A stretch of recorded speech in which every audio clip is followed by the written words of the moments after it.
மாலை முரசு நேயர்களுக்கு வணக்கம். ஒரு செய்தி பல கோணங்கள் நிகழ்ச்சிக்கு உங்களை வரவேற்கிறோம். இன்னைக்கு நம்ம நிகழ்ச்சியில மத்திய அரசு கொண்டு வந்திருக்கக்கூடிய சஞ்சார் சாத்தி ஆப் குறித்த நிறைய விஷயங்கள் பேச போறோம். அதுதான் இன்னைக்கு பேசுபொருளாக இருக்கு. இன்னைக்கு நம்ம அரங்கத்திற்கு சிறப்பு விருந்தினராக தொழில்நுட்ப வல்லுநர் முரளிகிருஷ்ணன் சின்னதுரை அவர்கள் வருகின்றிருக்காங்க. வணக்கம் சார். வணக்கம். உங்களுடைய பார்வை என்ன சார்? ஏன்னா இந்த சஞ்சார் சாத்தி ஆப் வந்துட்டு பேசுபொருளாக இருக்குது. ஒரு பக்கம் மத்திய அரசு சொல்கிறாங்க இது பாதுகாப்புக்காக அப்படின்னு, இன்னொரு பக்கம் நிறைய பேர் சொல்கிறாங்க, எதிர்க்கட்சிகளும் சொல்கிறாங்க இது ஒரு பாதுகாப்பு அச்சுறுத்தல், தனி உரிமை மீறலாக கூட இருக்கும் அப்படின்னு சொல்கிறாங்க. உங்களுடைய பார்வை என்ன? இல்லை, இதில் பாதுகாப்பு சஞ்சார் சாதி ஆப்புங்கிறது பாதுகாப்பு அப்படிங்கிறதுக்கான எந்த கூறுகளும் இல்லை. அடிப்படையில் பாதுகாப்பு அப்படின்னாக்க உங்களுக்கு அந்த வல்னரபிலிட்டியை ஸ்கேன் பண்ணக்கூடிய வாய்ப்புகளையோ இல்லை மொபைலை உங்களுக்கு பாதுகாப்பான இதுக்குள்ளே வச்சுக்கிறதுக்கு இருக்கணும் அப்படிங்கிறது தான். இது சஞ்சார் சாதி ஆப் என்ன சொல்லுது அப்படின்னு பார்த்தீங்க அப்படின்னா, சஞ்சார் சாதி .gov.in ஒரு வெப்சைட் இருக்குது. அந்த வெப்சைட்டில் இருக்கக்கூடியதை ஆப்பாக கொண்டு வரீங்க, ரைட்டா? இது ஏன் ப்ரீலோடடாக இருக்கணும் அப்படிங்கிறது தான் கேள்வி. என்றைக்கோ ஒரு நாள் என்னோடய மொபைல் தொலைஞ்சு போகிறதுக்கு நான் கம்ப்ளைண்ட் கொடுக்க போகிறேன். என்றைக்கோ ஒரு சைபர் கால் ஒரு ஃப்ராட் கால் வருதுன்னா, ஃப்ராட் கால் ஸ்பேம் காலை பற்றின நான் கம்ப்ளைண்ட் கொடுக்க போகிறேன் அப்படின்னா அது வேறு. அதுக்கு நான் ஏன் எல்லா நேரமும் அந்த ஆப்பை வச்சுக்கணும் அப்படிங்கிறது தான் எங்கள் கொஸ்டின். ரெண்டாவது, இது செக்யூர்டா அப்படிங்கிறது நீங்கள் எப்படி செக்யூர்டை என்ஷூர் பண்ணுறீங்க? ஏன்னா செக்யூரிட்டியாக இங்கே ஒன்றுமே கிடையாது. சேஃப்டியாகவும் இங்கே இது ஆக்சுவலாக சைபர் செக்யூரிட்டிக்கான இதுவும் கிடையாது, சேஃப்டிக்கான மெஷர்ஸும் இங்கே இல்லை, ரைட்டா? என்னை சேஃப்டிங்கிறது என்ன? ஒரு சம்பவம் நிகழ்வதற்கு முன்னாடியே என்னை பாதுகாக்கக்கூடிய இதுவாக இருக்கணும். அவங்க என்ன சொல்கிறாங்க, ஸ்பேம் கால்ஸ் ஃப்ராட் கால்ஸ் வந்துச்சுன்னா அலர்ட் பண்ணும். அது என்ன வேலை? அது அதாவது director of telecommunication department of telecommunication என்ன பண்ணணும்? டெலிகாம் ஆப்ரேட்டர்ஸ்டே அதை சொல்லணும். ஸ்பாம் கால்ஸாக இருந்துச்சுன்னா அது ரீரவுட் பண்ணும் பொழுதே அது ஸ்பாம் கால்ஸாக இருந்துச்சு அப்படின்னாக்கா ஸ்பேம்னு மானிட்டர் பண்ணாங்கன்னா அந்த காலை எங்கேயுமே எதுவும் லான்ச் பண்ணக்கூடாது அப்படிங்கிறக்கூடிய இடத்துக்குள்ளே வரணும். நீங்கள் அது இல்லாமல் இது ஸ்பேம் கால் அப்படின்னு சொல்கிறதுக்கு நீங்கள் இந்த ஆப்பை இன்ஸ்டால் பண்ணால் தான் ஸ்பேம் கால்னு வரணும் அப்படின்னு சொல்கிறதுல என்ன நியாயம் இருக்குது? அடிப்படையில் உங்களோட புரிதல் என்ன இருக்குது?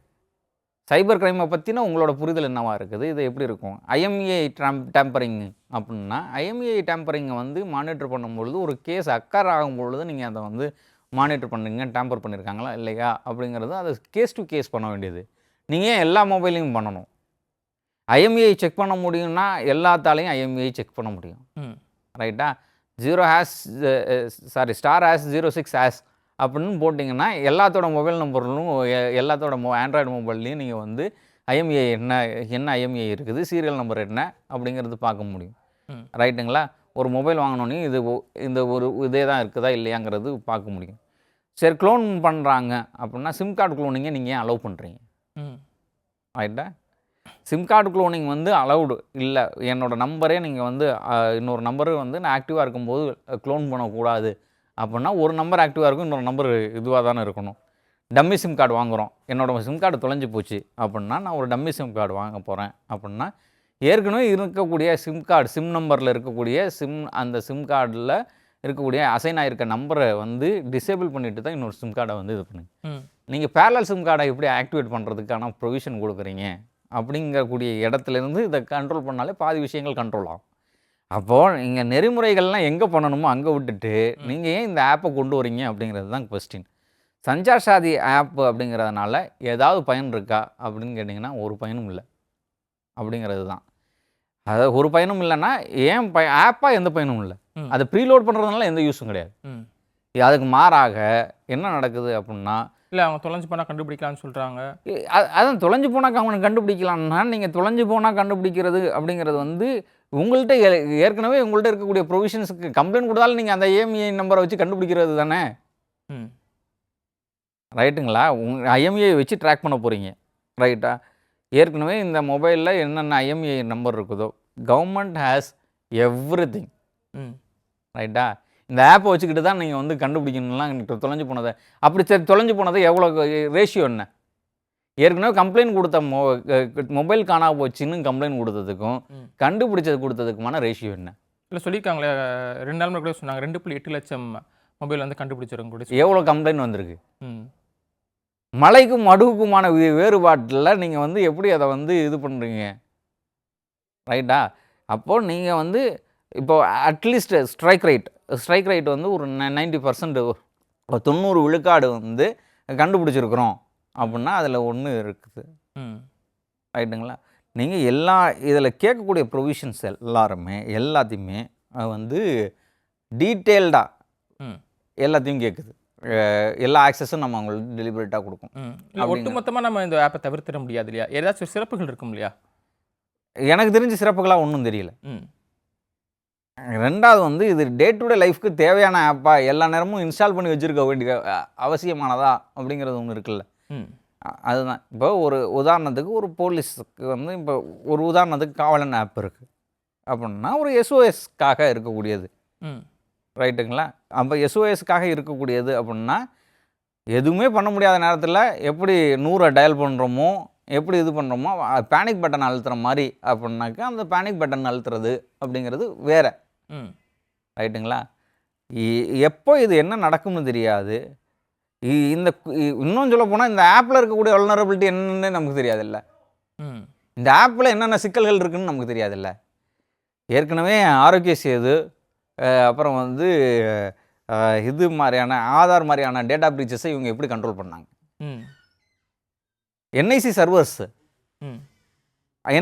எத்தனை தடவை அட்டாக்கு உள்ளாயிருக்கு. இவங்களோட அதாவது கவர்மெண்ட்டோட இன்ஃப்ராஸ்ட்ரக்சரை சேஃப்கார்ட் பண்ணுறதுக்கான இவங்களோட சைபர் செக்யூரிட்டி மெஷர்ஸ் என்னவா இருக்குங்கிறதே முதல்ல கேள்வியாக இருக்குல்ல. எப்படி டேட்டா வந்து என்னோட ப்ரைவசி டேட்டா வந்து ஆதார் டேட்டா வந்து எத்தனை மில்லியன் டேட்டா வந்து வெளியில் போயிருக்குங்கிறது ஒரு கேள்வி இருக்குல்ல. அதை பாதுகாக்கிறதுக்காக என்ன முயற்சி எடுத்திருக்காங்கன்ற ஒன்று இருக்குல்ல. அப்போ இது போன்ற சம்பவங்கள் நடந்து தான் இந்த ஒரு ஆப் வந்து பாதுகாப்பு இல்லை, இது வேணாம் அப்படின்ற சொல்றதுக்கு காரணமா? அப்படி ஆமாம். ஏன்னா எனக்கு வந்து டோட்டலாக கண்ட்ரியாக பார்க்கும் பொழுது நீங்கள் டிஜிட்டல் எப்படி நீங்கள் இராணுவத்துக்காக ஒரு இதை முதலீடு பண்ணுறீங்களோ அதேமாதிரி சைபர் செக்யூரிட்டிக்கு இன்ஃப்ராஸ்ட்ரக்சருக்கான ஒரு முதலீடு செய்யணும் அப்படிங்கிறது ஒன்று. அது வெறும் நீங்கள் சட்டங்களாகவோ இல்லை ஒரு தனி நபர்களோட டிவைஸுகளாக நீங்கள் ஆப்பை இன்ஸ்டால் பண்ணுறதுனால இல்லை. உங்களுக்கு இன்ஃப்ராஸ்ட்ரக்சரலாகவே உங்களுக்கு ஒரு ஐடியா இல்லைங்கிறது தான் இதுலேருந்து தெரியுது அப்படிங்கிறது தான் நம்ம வந்து புரிஞ்சிக்க வேண்டியதாக இருக்குது. அப்படி என்னென்னா இப்போ நீங்கள் ரஷ்யாவோட இதை கம்பேர் பண்ணக்கூடாது. ரஷ்யா வந்து ஒரு டெமோக்ராட்டிக் கண்ட்ரின்னு நம்ம எங்கேயுமே சொல்கிறது இல்லை. அது ஒரு இரும்பு துறை கொண்ட நாடு அப்படிங்கிற இடத்துல தான் பார்க்க வேண்டியதாக இருக்குது. நீங்கள் ஒரு டெமோக்ராட்டிக் கண்ட்ரியில் நீங்கள் எல்லாத்தையுமே நான் பார்க்குறதுக்கு எனக்கு எதுக்கு கொடு அப்போ இந்த ஆப்பை டவுன்லோட் பண்ணி வச்சுக்கிட்டாங்கன்னா மத்திய சொல்கிற மாதிரி பாதுகாப்பாக இருக்கிறதுக்கு வாய்ப்பு இல்லை, உழவு பார்க்குறதுக்கு வாய்ப்பு இருக்குன்னு சொல்கிறீங்களா? நிறைய வாய்ப்பு இருக்குது. நீங்கள் பெகாசஸ் மாதிரியான இது இருக்கு இல்லையா, எதிர்க்கட்சிகளும் அப்படி தான் சொல்கிறாங்க. இது ஒரு இன்னொரு பெகாசஸோட வடிவம் அப்படின்னு சொல்கிறாங்க. பெகாசஸோட இன்னொரு வடிவம் இல்லை. பெகாசஸ் வந்து உங்களுக்கு தெரியாமல் இன்ஸ்டால் பண்ண வேண்டியது, தெரியாமல் உளவு பார்க்குறது. இது தெரிஞ்ச உளவு பார்க்குறதுக்கான வாய்ப்புகள் அதிகமாக இருக்குது அப்படிங்கிறது தான். ஏன் இதை வந்து இவ்வளவு அதாவது பெசிமிஸ்டிக்காக தான் ஒரு தவறான பார்வையோடு தான் இதை பார்க்கணுமா அப்படிங்கிறது வரும், கேட்க வேண்டியது இருக்குது. ஏன் இவ்வளோ இது ஒரு நல்ல எண்ணத்தோடு பாருங்கள், ஏன் கெட்ட எண்ணத்தோடு பார்க்குறீங்க அப்படிங்கக்கூடிய கேள்விகள் எழ செய்யும். ஏன் இந்த டவுட்லாம் வருது அப்படின்னா இதுக்கு முன்னாடி இருக்கக்கூடிய பிரசிடென்சஸ் வந்து இந்த டவுட் இருக்குது. இதே மாதிரி இன்றைக்கி இந்த இதை சொல்கிறாங்க. இதே யூனியன் கவர்மெண்ட் வந்து ப்ளே ஸ்டோருக்கு ஈக்குவலாக இன்னொரு ஆப் ஸ்டோர் வந்து டவுன்லோட் பண்ணி ரெடி பண்ணி வச்சுருக்கிறாங்க. அப்போ வந்து என்ன சொல்கிறாங்க, இனிமேட்டுக்கு என்ன இது சக்ஸஸ் ஆகிடுச்சுன்னா அவங்க என்ன சொல்லுவாங்கன்னா, கூகுள் ப்ளே ஸ்டோரை யூஸ் பண்ணாதீங்க, நாங்கள் வந்து யூனியன் கவர்மெண்ட் யூஸ் பண்ணியிருக்க ப்ளே ஸ்டோர் தான் நீங்கள் யூஸ் பண்ணணும், அதில் இருக்கக்கூடிய ஆப்பை தான் நீங்கள் யூஸ் பண்ணணும் அப்படின்னு சொல்லுவாங்க. இப்போ சாம்சங்குன்னு தனியாக ஒரு ப்ளே ஸ்டோர் இருக்குது. இப்போ இதுக்கு மற்ற மொபைல்ஸ்க்குன்னு எடுத்துக்கிட்டிங்கன்னா, இப்போ விவோக்குன்னு எடுத்துக்கிட்டிங்கன்னா விவோக்கு தனியாக ஆப் ஸ்டோர் இருக்குது. இப்படி ஒவ்வொரு மொபைல் கம்பெனிக்கும் இது எப்படி தனியாக ஒரு ப்ளே ஸ்டோர் இருக்குதோ, ஒரு ஆப் ஸ்டோர்ஸ் வச்சுருக்கிறாங்களோ, அதே மாதிரி இவங்களும் ஒரு ஆப் ஸ்டோரு வச்சுருக்கிறாங்க. அந்த ஆப் ஸ்டோரையும் நீங்கள் தான் யூஸ் பண்ணணும், கூகுள் ப்ளே ஸ்டோரையும் மற்ற இதையோ யூஸ் பண்ணக்கூடாது அப்படிங்கிறது ஒரு வகையான ஒரு டெக்னாலஜிக்கல் ஃபேசிசம் தான். ஏன்னா நான் எதை யூஸ் பண்ணணும், எனக்கு எது தேவையோ அதை நான் பயன்படுத்தி கொள்வேன், அதுதான் எனக்கான விஷயம். இல்லை பாதுகாப்பு இதுதானே, நாட்டினோட பாதுகாப்பு மக்களுடைய பாதுகாப்பு இதுதானே கொண்டு வருவாங்க மத்திய அரசு அப்படின்ற. இல்லை, அது என்ஷூர் பண்ணுறதுக்கு என்ன வச்சுருக்கிறீங்க? பாதுகாப்பாக இருக்குன்னாக்க நான் தான் சொல்கிறேன்ல, சென்சிட்டிவ் டேட்டாவாக பர்சனலி ஐடென்டிஃபையபிள் இன்ஃபர்மேஷனாக இருக்கக்கூடிய சென்சிட்டிவ் டேட்டாவாக இருக்கக்கூடிய இடங்களே பல விதங்களில் ப்ரீச் ஆகிருக்குன்னு தான் சொல்கிறேன். ஆரோக்கிய சேது ஆப் வந்து பிரீச் ஆனது போது ஆரோக்கிய சேது ஆப் வந்து கவர்மெண்ட்டோடது இல்லை அப்படின்ற மாதிரியான ஒரு தகவலும் சொல்கிறாங்க. ம். இப்போ நீங்கள் ஆதாரோடது பிரீச் ஆகிருந்துச்சு, ஆதாரோட டேட்டா வந்து எடுத்து போட்டு ஒவ்வொரு வருஷமும் ரிலீஸ் பண்ணிட்டு தான் இருக்கிறாங்க. இது டார்க் வெப்பில் அவைலபிளாக தான் இருக்குது அப்படின்னாக்க அதை இன்ஷூர் பண்ணுறதுக்கு என்ன இருந்துச்சு? ம். நேஷனல் இன்ஃபர்மேட்டிக்ஸ் சென்டர்ஸோட சர்வர்ஸ் வந்து அட்டாக் உள்ளாகும் பொழுது அதை இது பண்ணுறதுக்கு என்னவா இருக்குது? ம். அவர் நேற்று கூட அமைச்சு சொல்லியிருந்தாங்க, உங்களுக்கு விருப்பம் இருந்தால் நீங்கள் ஆப்பில் அந்த மொபைலை வச்சுக்கலாம், ஆப் வச்சுக்கலாம், இல்லை அந்த மொபைல்லேருந்து ஆப்பை அன்இன்ஸ்டால் பண்ணிடலாம்னு சொல்கிறாங்க இல்லையா? நான் ஏன் முதல்ல எனக்கு விருப்பம் இருந்தால் நான் இன்ஸ்டால் பண்ணிக்க போகிறேன், நீங்கள் ஏன் ப்ரீலோடடாக கொடுக்குறீங்கன்னு கேட்குறேன். ம். ம். ஆக்சுவலாக நீங்கள் சொல்கிறீங்க, நீங்கள் விருப்பம் இருந்தால் அன்இன்ஸ்டால் பண்ணி டெலீட் பண்ணிக்கங்க அப்படின்னு சொல்கிறீங்க. யார் யாருக்கெல்லாம் தேவை இருக்குதோ அவங்க வேணும்னா இன்ஸ்டால் பண்ணிக்க போகிறாங்க. ம். ரைட்டா? வேண்டாம்னா டெலீட் பண்ணிக்க போகிறாங்க. நீங்கள் ஏன் ப்ரீலோடடாக உள்ளே கொண்டு வரீங்க? ஏற்கனவே இந்த மொபைலில் இப்போ மொபைல் கம்பெனிஸ் பண்ணுறது நிறைய ப்ளோட்வேர்ஸை உள்ளே கொண்டு வர்றாங்க. ம். ம். ப்ளோட்வேர்ஸை வந்து நீங்கள் ஒன்று ஒன்றா பார்த்து, இப்போ வந்து நம்மளை மாதிரி தெரிஞ்சவங்க, ஒரு அளவுக்கு படித்தவங்களே நிறைய பேர் அந்த வந்து எப்படி கையாளுறதுன்னு தெரியாமல் இருக்கிறாங்க.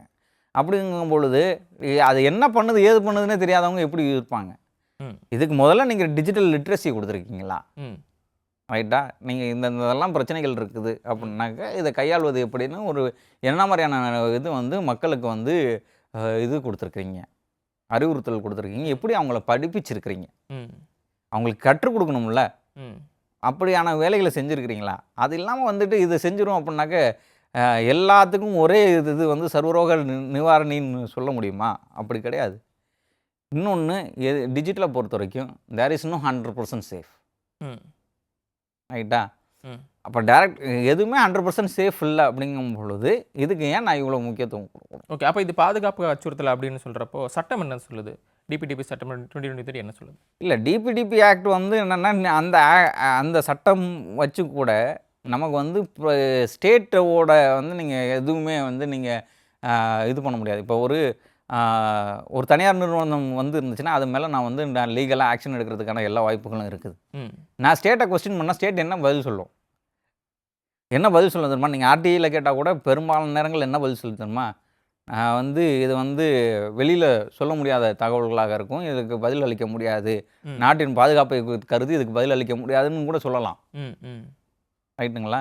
நான் இது எவ்வளோ செக்யூர்டாக இருக்குது, என்னென்ன செக்யூர்ட் இப்படியெல்லாம் பண்ணியிருக்கிறீங்க அப்படிங்கிறத வந்து அதை எப்படி என்ஷூர் பண்ண முடியும்? ரைட்டுங்களா? ஆக்சுவலாக சஞ்சார் சாதி மாதிரியான திட்டங்களை வந்து தவறுன்னு சொல்லலை. அதுக்கு ஒரு வெப்சைட் வச்சுருக்கிறீங்க, தேவையின் அடிப்படையில் அது எல்லா நேரமும் தேவைப்படக்கூடிய இது இல்லை. இது ஒரு நெட்வொர்க் செக்யூரிட்டி ஆப் கிடையாது, இது ஒரு ஆன்டிவைரஸ் ஆப் கிடையாது. ரைட்டுங்களா? அப்போது இது வந்து உங்கள் பேரில் எத்தனை நம்பர் இருக்குது அப்படின்னு தெரிஞ்சுக்கணுமா அப்படின்னா தேவைப்படுறவங்க தெரிஞ்சுக்கிறதுக்கு அதுக்கான ப்ரொவிஷன் கொடுத்துருக்கிறீங்க. அதை ஏன் நான் டிஃபால்ட்டாக எல்லாத்துக்கும் நீங்கள் கொடுக்குறீங்கிறது தான் இங்கே என்ன இதை என்ஷூர் பண்ணுது அப்படின்னா, இது ஒரு வகையான மிரட்டல் மாதிரி இதை நான் இது எடுத்துக்கணும். ஒரு சில ஆண்டுகளுக்கு முன்னாடி வந்து யுஐடிஐ டோல் ஃப்ரீ நம்பர் வந்து ஒரு அப்டேட்டில் எல்லாரோட கான்டாக்ட் லிஸ்ட்லேயுமே இது வந்துச்சு. இன்னொரு அப்டேட்டில் அந்த கான்டாக்டில் அந்த நம்பர் வந்து யுஐடிஐ டோல் ஃப்ரீ நம்பர் இல்லாமலே போச்சு. அப்போது உங்களுக்கு தெரியாமல் ஒரு எண்ணை ஆட் பண்ணவும் ஒரு எண்ணை சேர்க்கவும் அழிக்கவும் முடியும் அப்படின்னு இருக்கும் பொழுது இந்த மாதிரியான ஆப்புகள் என்ன மாதிரியான வேலைகள் செய்யும் அப்படிங்கிறது தெரியாது இல்லையா? ரைட்டுங்களா? இப்போது பெகாசஸ் மாதிரியான விஷயங்கள் எடுத்துக்கிட்டிங்கன்னா அதுக்கு நீங்கள் வந்து பெருசாக இது பண்ணி உளவு பார்க்குறதுக்குன்னு முயற்சி பண்ணி பண்ணுறது அப்படிங்கிறது வேறு. இப்போ இன்றைக்கி நம்ம பாயிண்ட் ஆஃப் இன்ட்ரெஸ்ட்டாக இல்லாமல் இருக்கலாம், நாளைக்கு நான் பாயிண்ட் ஆஃப் இன்ட்ரெஸ்ட்டாக இருக்கும் பொழுது என்னோடய டேட்டாவெல்லாம் நீங்கள் ஏற்கனவே வச்சுக்கிட்டு நீங்கள் ஒன்று பண்ணுறதும், இன்னொன்று வந்து நீங்கள் க்ரியேட் பண்ணி என்னோடய மொபைலில் வச்சுக்கிட்டிங்கனாலும் ஒன்றும் பண்ண முடியாது இல்லை? ஆமாம். அப்போ ஒட்டுமொத்த தகவல் திரட்டலுமே ஒவ்வொரு தனிநபருக்கும் அவங்களோட ஃபோனில் தான் இருக்குது. அப்போது தனிநபர்கள் என்னென்ன விஷயத்தை கவனத்தில் எடுத்துக்கணும்? ஒரு ஆப் இன்ஸ்டால் பண்ணுறதுக்கு முன்னாடியும் சரி, அவங்களுடைய தனிப்பட்ட தகவல்கள் பாதுகாக்கணும்னா என்ன மாதிரியான விஷயத்தை அவங்க கவனத்தில் எடுத்துக்கணும்? முதல்ல ஒரு ஆப்பை வந்து நீங்கள் வந்து இன்ஸ்டால் பண்ணும் பொழுது அந்த ஆப்பு உங்களுக்கு என்ன தேவை இருக்குது, அந்த ஆப்பை பயன்படுத்துவதனால உங்களுக்கு என்ன தேவை இருக்குது, அதோட ரெகுலேஷன்ஸ் என்ன இருக்குது, அது வந்து எதுக்கெல்லாம் ஆக்சஸ் கொடுக்குறீங்க, எப்போ எல்லாம் ஆக்சஸ் கொடுக்குறீங்க அப்படிங்கிறதெல்லாம் நீங்கள் தெரிஞ்சுக்கணும். இது எந்த பயன்பாட்டுக்குள்ளே இருக்குது, அவங்களோட ரூல்ஸ் அண்ட் ரெகுலேஷன்ஸ், யூலா அக்ரிமெண்ட்னு சொல்லுவாங்க, எண்ட் யூசர்ஸ் லைசன்ஸ் அக்ரிமெண்ட்னு சொல்லுவாங்க, அதை முழுசாக படித்து பாருங்கள். உங்களோட தரவுகள் எங்கேயாவது பயன்படுத்தப்படுகிறதா அப்படிங்கிறதுல உங்களுக்கு தெரிஞ்சும் அடிப்படையில் நீங்கள் தெரிஞ்சுக்கணும். இது இல்லைனா என் ஃபோன் என்ன, இதில் என்ன இருக்க போகுது அப்படின்னு நினைக்கக்கூடாது. Every data is a data அப்படிங்கிறது தான் நம்ம இதிலேருந்து எடுத்துக்க வேண்டியது இருக்குது. Okay sir.